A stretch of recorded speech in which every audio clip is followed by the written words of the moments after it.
Sunday Evening with Solovyov. How Russian TV is turning a summit into a myth of recognizing Russia.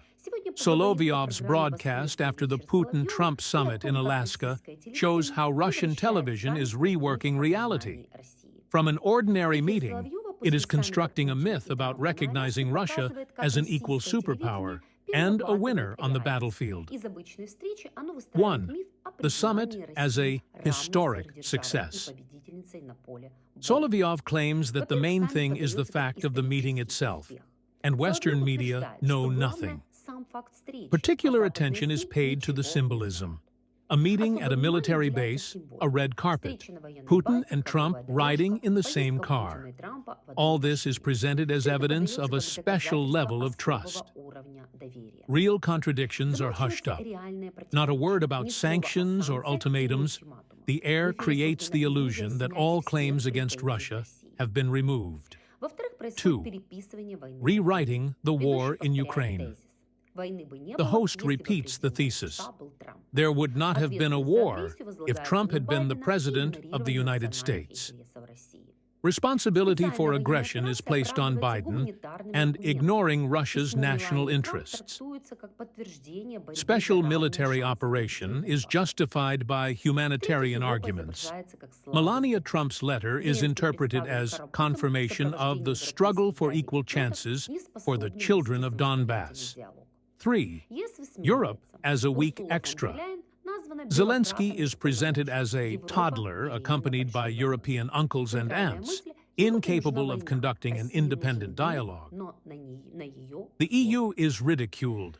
Ursula von der Leyen is called a bureaucrat without authority. Europe is pregnant with a big war. The central idea, Europe needs war, Russia needs peace, but on its terms. 4th, propaganda of an economic breakthrough. GDP growth of 4.6% in 2024 is mentioned as a factor that forced the West to negotiate. The economy is presented as a second front line, where Russia allegedly achieves victories no less than on the battlefield. Russia is portrayed as a macro region, equal to the United States and China, claiming global leadership. This is only the first step, but a step that has completely destroyed all Western narratives. But this is a step that will definitely be followed by a counterattack from the democratic deep state, which no one will forgive Trump for. It is no coincidence that today, on other pretexts, but quite active protests have begun in America directed against Trump. On Monday, Zelensky, as always, will arrive with his mother and accompanying persons. They are afraid to let him go alone. It looks so funny, really, right? Here are serious adult men. They meet and bring some hysterical toddler, surrounded by European uncles and aunts, so that they can talk about something there.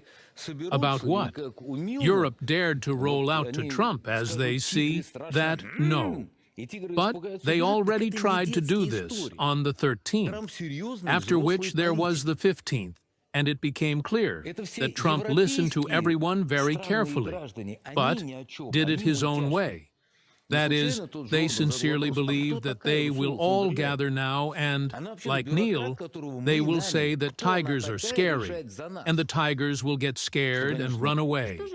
So these are not children's stories. Trump is a serious adult politician. Significance for the European audience. This media narrative works for the domestic audience, but carries risks externally as well. It suggests that Ukraine is merely an object of agreements between the great ones. Europe is powerless and dependent. Its opinion does not matter. The war is justified as a humanitarian mission. It is precisely these narratives about Europe's weakness and Ukraine's exclusion that become the basis for the Kremlin's information operations outside of Russia.